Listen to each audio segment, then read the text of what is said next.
I won't talk about your national union because I don't think he knows what the hell he's talking about. But your local union, I want to tell you, is so unbelievable. They've been great. I have to tell you that. This is an incredible deal for American steelworkers, and it includes vital protections to ensure that all steelworkers will keep their jobs and all facilities in the United States will remain open and thriving.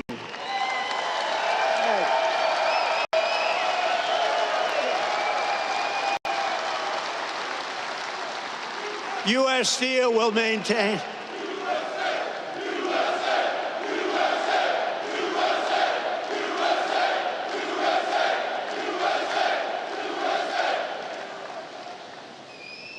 I don't want to fight with those guys. They look pretty.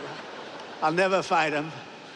U.S. Steel will maintain all of its current operating blast furnaces at full capacity for a minimum of the next 10 years, and we have that as a commitment. But I don't even think you have to worry about that. You're not going to have to even think about that. Frankly, it won't matter because they're going to be here for a long time, a lot longer than that. There will be no layoffs and no outsourcing whatsoever, and every U.S. steel worker will soon receive a well-deserved $5,000 bonus. That's very rare. Thank you very much. That's great. That's importantly. For what you've gone through a lot. It's closing, it's not closing, it's opening, and you want to stay here. People say, well, we'll move to another place, or we'll do chips, or we'll do something like chips. Somehow you don't want to do chips. I'm looking at these giant guys with the giant arms. You're not going to like doing chips. Most importantly, U.S. Steel will continue to be controlled by the USA. Otherwise, I wouldn't have done the deal. I wouldn't have done it. But the USA, and we're going to be working together, and you're going to look at your board. You have a great board, and we're going to have an amazing alliance.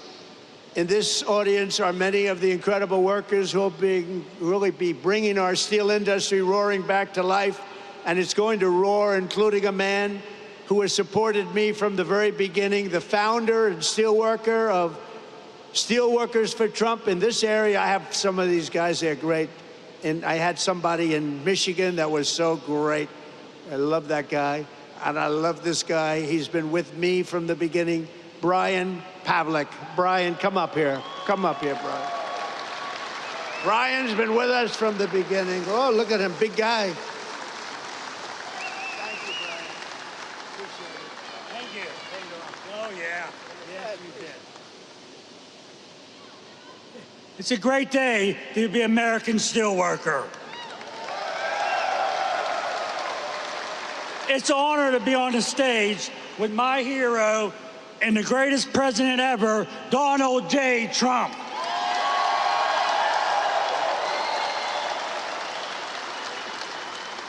Hello, my name's Brian Pavlik. I'm a third-generation steelworker and the president and founder of Steelworkers for Trump. The attempted assassination of then-president candidate Donald J. Trump prompted me to establish Steelworkers for Trump. Our membership now exists to 2.5K. In my opinion, President Trump has demonstrated remarkable support for the American steel industry, surpassing the collective efforts of all other presidents combined.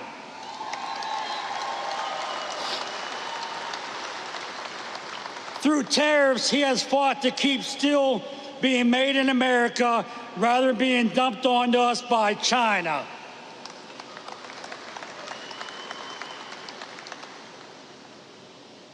Through this deal, he has fought to keep us billions of dollars in investments that will secure jobs for generations to come.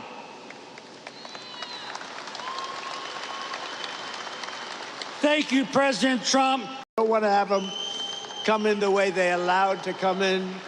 We've ended the flood of criminals, gang members, murderers, drug dealers, and human traffickers, and we're sending them back to the places from which they came.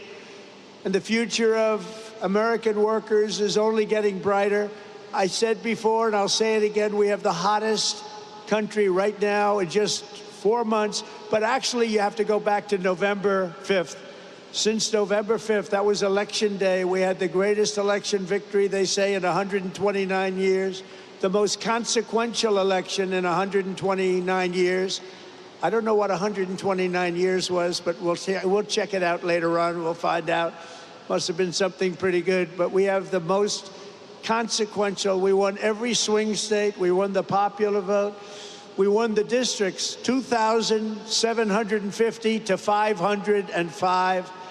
We're doing a job, and you're doing a job, and it's only because of you that we could have had that success. We're right now on the verge of passing the largest working class tax cuts in American history. We got to get that beautiful, big bill, beautiful, beautiful as it is.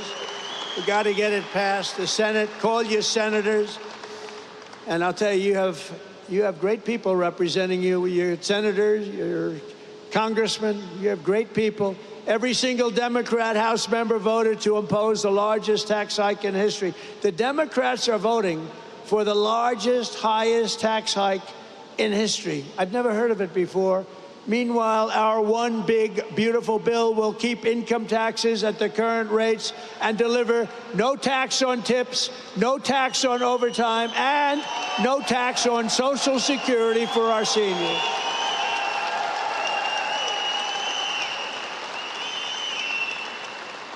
And we're going to make the interest payments, as you know, on cars.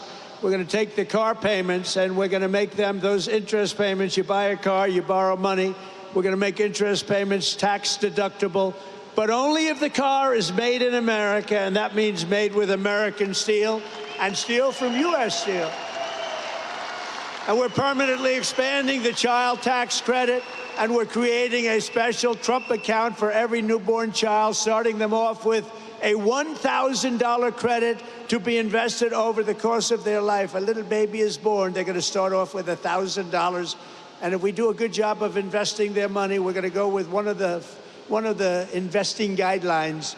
Who the hell knows if they're any good, but they have a chance to be very rich. It's going to be very cute to see. We're going to follow it very closely. And critically, the bill includes the largest reductions to wasteful spending in a generation or more, slashing more than $1.6 trillion in waste, fraud, and abuse. And the one big beautiful bill, and get out there and get your congressmen and your senators and any other senator or congressman you know, get them to vote for it, because the Democrats are willing to vote against the biggest tax deduction or tax decrease in history. This is the biggest tax cut, think of it, in the history of our country. If it doesn't get approved, you're going to have a 68% tax increase. Lots of luck. And the Democrats would rather have you have a tax increase, think of that, of 68%. They would rather have that happen than vote for a bill where you get the biggest tax cut. So there's something wrong. You know, all my life I grow up, I watch politics, and I've always watched politicians say, we will cut your taxes, we will cut. These Democrats want to raise your taxes, and in theory, a 68% increase. One other thing I did, and you probably saw it last week, you know, we pay the highest drug prices and pharmaceutical prices anywhere in the world by far. Other countries pay sometimes 1/10 of what we pay. A pill that costs $20, we spend $200, $250, $270 in many cases.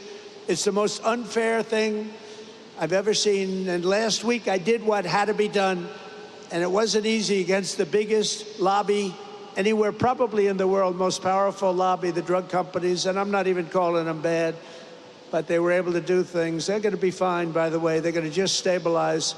But we're going to now call a favored nations where we will pay the lowest price anywhere in the world, and they have to match it. We will be cutting your drug bill by 85 and even 90%. You know, I was very proud in my first administration. You may have remembered, I called for a major press conference because we were the first, I was the first one in 28 years to lower drug prices. They were lowered 1/4% over a period of a year. And I was so proud of that because nobody had ever had an administration where prices of drugs went down. 1/4%, not much. Now we're going to be lowering your drug costs by 90%, by 85%, by 75%, by numbers that nobody's ever heard of before. We will be paying equal to the lowest price of drugs and pharmaceuticals anywhere in the world. Have fun, because that's a lot of money. That's going to bring down Medicare. It's going to bring down the cost of, think of it, Medicaid. It's going to have an effect on everything, but it's going to have the biggest effect on your wallet. You're going to be saving a tremendous amount of money, and nobody else would do that but me. I have taken on some rather harsh critics over that because, again, that's the biggest lobby. They spend billions and billions and billions of dollars a year not to have that done. But I said it's really time to do it. So you're going to have the lowest drug prices anywhere in the world. With one big, beautiful bill, we will protect over 7 million jobs, raise take-home pay for American families by up to $13,000 per household, and reduce taxes for working-class Americans by as much as 13%. Those are big numbers. The bill will also remove 1.4 million illegal aliens from Medicaid and protect the programs for truly needy Americans.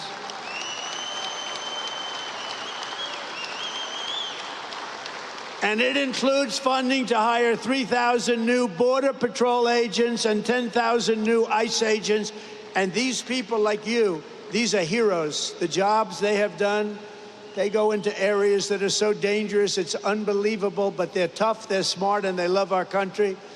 So I want to just thank ICE, and I want to thank the Border Patrol, and I want to thank law enforcement in general. They've been incredible.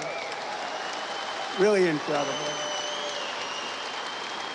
And I'll never forget our firemen. I don't know if we have firemen here today, but we're never going to forget our firemen. They do a great job.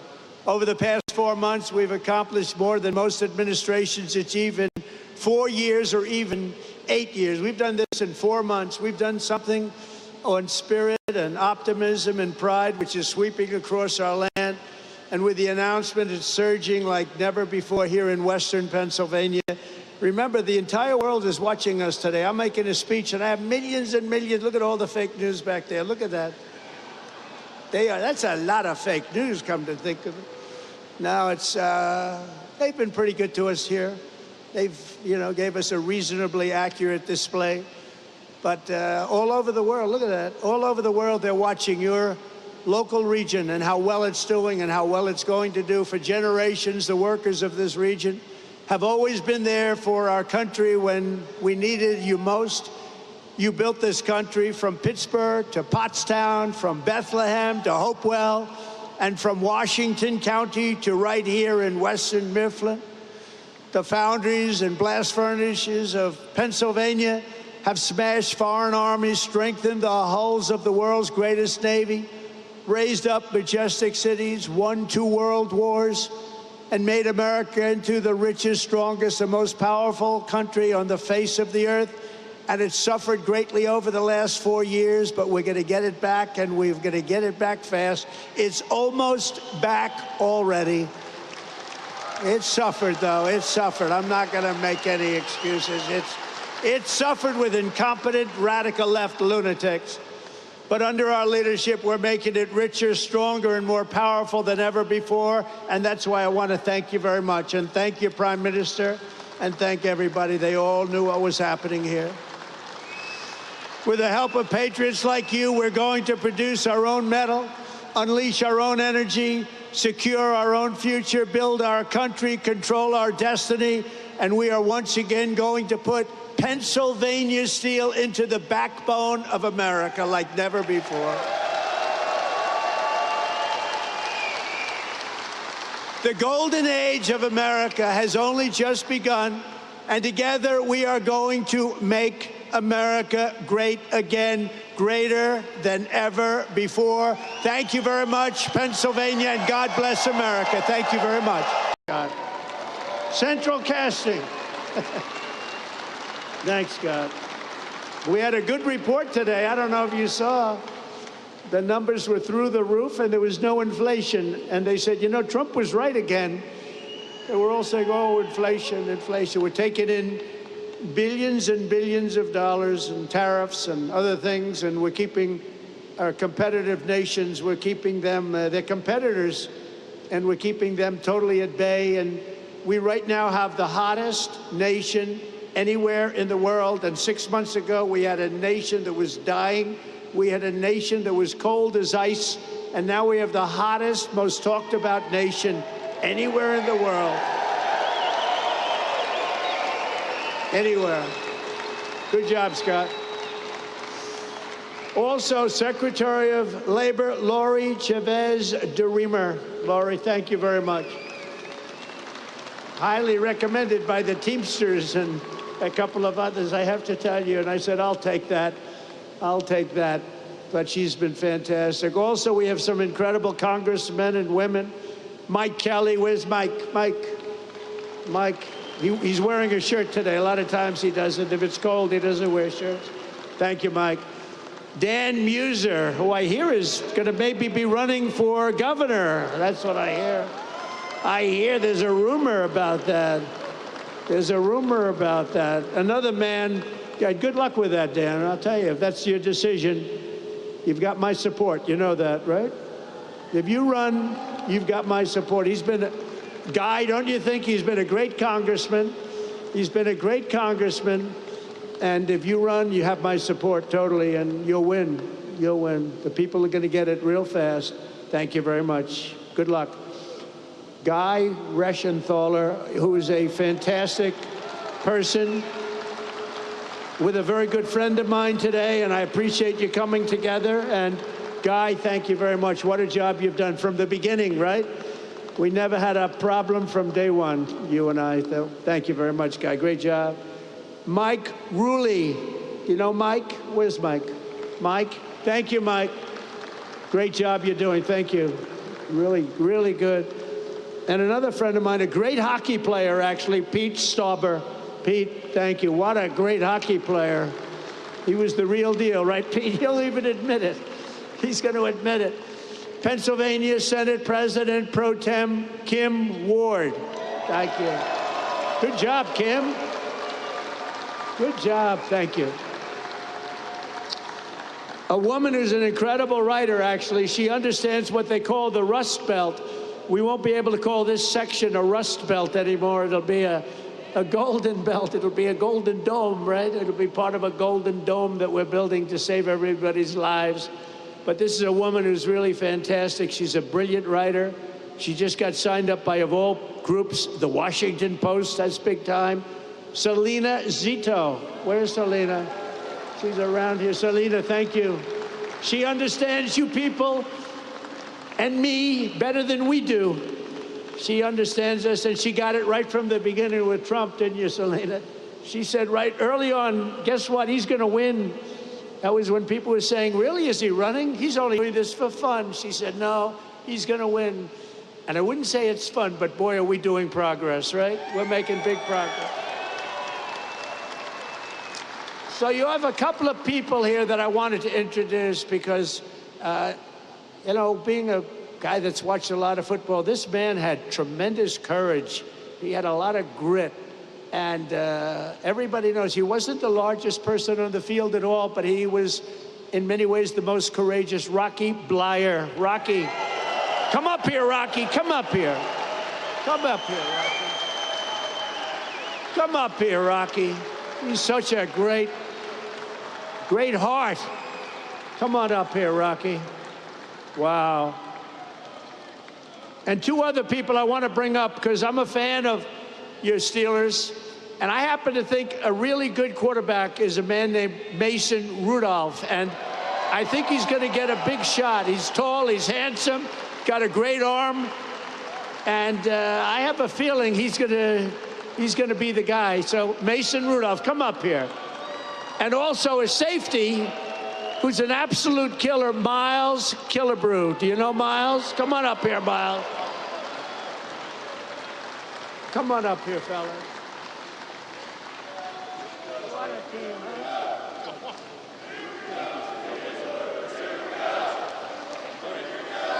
do this. There you go.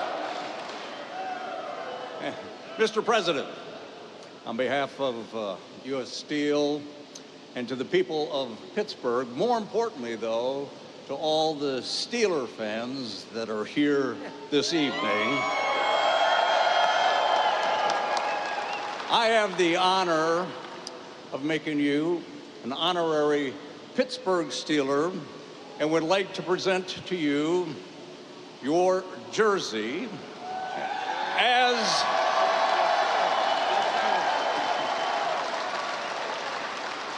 with the number 47 as the 47th President of the United States, a number that hangs in the National Football League Hall of Fame. I'd like to present this to a Hall of Fame president. Please accept it.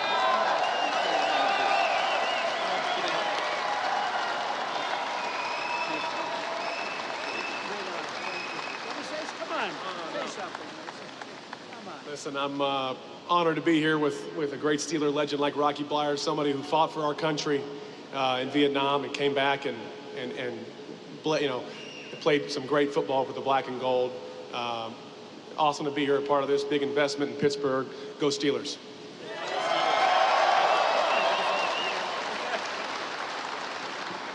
How about this president of ours, huh? Just wanted to say God bless you, President Trump, and God bless you, Pittsburgh. Thank you.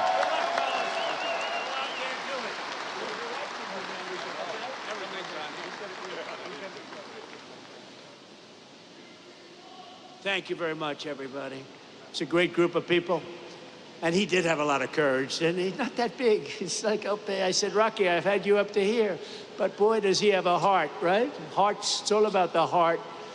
Also, Senator Dave McCormick, who had a great election victory, and he sends his regards. He's trying to get a certain bill through that's going to give you the largest tax cuts in history, and we got to get it done. So thank you to Dave. He's been great. Perhaps most importantly, let me thank the tough, hardworking members of the United States Steelworkers Local 2227 and the United States Steelworkers Local 1219 and the United States Steelworkers Local 1557. You people are amazing, and look what you've been able to do. Look what you've been able to do. This is a big deal today. This is a big deal. You know, I have to tell you about Nippon. They kept asking me over, and I kept rejecting it. No way, no way, no way. And after about 4 times, I said, you know, these people really want to do a great thing. They really want it. And they're putting up, you know, billions of dollars, and they're going to do this plant and other plants, and it's great, and you're going to have control. You're going to maintain control, and nobody would put up money like that. And every time, Dave, I think you'll say, every time they came in, the deal got better and better and better for the workers, because I didn't give a damn about anybody else, if you want to know the truth. And the rest of them, they'll take care of themselves. But for the workers, and I have no doubt that Nippon and Dave and everybody else, we're all working together, and I'm going to be in Washington. I'm going to be watching over it, and it's going to be great. But there's unbelievable spirit for what you're doing, and I'm telling you, you're going to find out that the great people of Japan, and we love them. You know, Shinzo Abe was my friend. He was a great Prime Minister of Japan, and unfortunately, he's no longer with us. You know what happened with Shinzo, but he was a great friend of mine, an amazing man, and it's an amazing country, and you're going to have a tremendous relationship. So thank you very much. We very much appreciate it. Very much appreciate it. For more than 124 years, the men and women of U.S. Steel have poured the molten metal and forged the tempered beams that built America's railroads, bridged mighty rivers, and raised up towering skyscrapers like the ones we have in New York. 100 stories high and much higher than that. The city of Pittsburgh used to produce more steel than most entire countries could produce. And it wasn't even close, but our steelworkers know better than anyone. Decades of Washington betrayals and incompetence and stupidity and corruption cost this region over 100,000 steel jobs, and they melted away just like butter melts away. Between the year 2000 and 2016, more than half of all the jobs in Pittsburgh iron and steel mills were obliterated. They were just absolutely taken away, like you take away candy from a baby. When I came into office 8 years ago, I proclaimed a simple but crucially important principle. If you don't have steel, you don't have a country. You don't have a country. You can't make a military. What are we going to do? Say, let's go to China to get our steel for the army tanks and for the boats and ships. A strong steel industry is not just a matter of dignity or prosperity and pride. It's above all a matter of national security, and it is.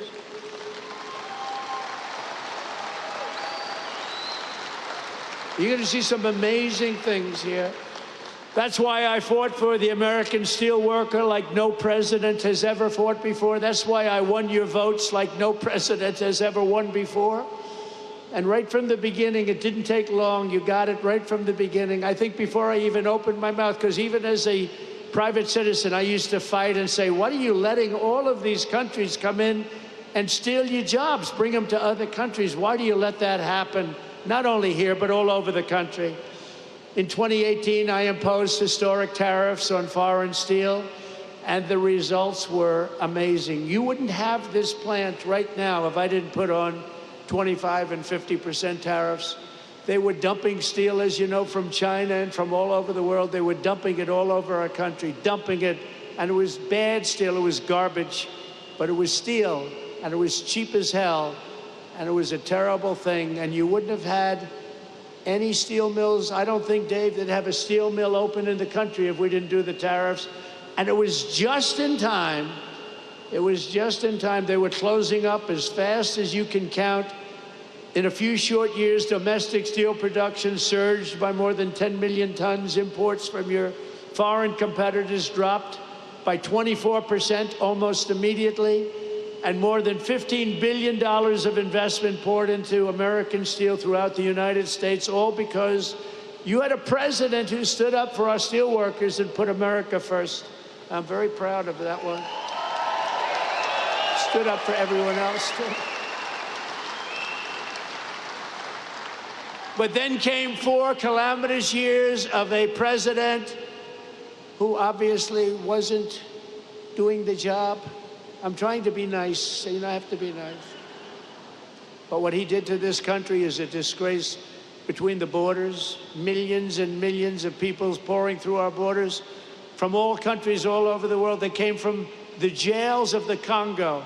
They came from all over South America, prisons, gangs, drug dealers, drug merchants. They came from mental institutions, the mentally insane. They were pouring into our country by the millions. They allowed this to happen to our country, but we're moving them out, or we're moving them out fast, or we're bringing them back to where they came from. We're having a lot of problems with the liberal judges in courts, the radical left crazy judges that, you know, they come in without courts. They pour into our country totally unvetted and unchecked. Nobody checked them. Nobody had any idea who they were. 11,888 of them were murderers. 50% of those over 11,000 people that were murderers, 50% murdered more than one person. And these people were allowed to come into our country by the Democrats, and you can never forget what they've done. And it's we've beaten inflation. Look at what we've done. Look at the numbers that came out. The prosperity, now everything is good. First time ever, right track, wrong track. We're on a right track. First time in 28 years. But they allowed that to happen. I built almost 700 miles of wall. If we didn't have the wall, we could have never done what we did. Over 700 miles